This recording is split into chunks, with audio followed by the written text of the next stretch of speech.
सूंघना sniff sniff. पादना या पीछे से हवा का खारिज होना उसे कहते हैं फार्टिंग फार्टिंग। सरगोशी करना विस्पर विस्पर। सीटी बजाना विसल, सिर्फ सीटी को भी कहा जाता है विसल फिसल।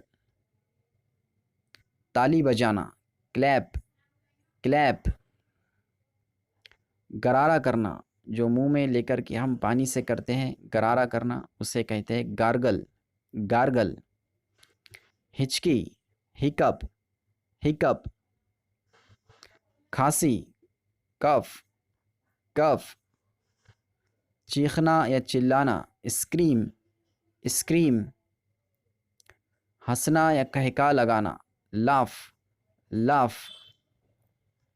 खर्राटे लेना जो नींद में आवाज़ें निकलती है उसे कहते हैं स्नोर स्नोर। छींकना sneeze sneeze. Thank you friends, मिलते हैं नेक्स्ट वीडियो में नेक्स्ट टॉपिक के साथ। अगर आप चैनल पर नए हैं तो चैनल को सब्सक्राइब कर लीजिए और साथ में बेल आइकॉन का बटन प्रेस कर दीजिए।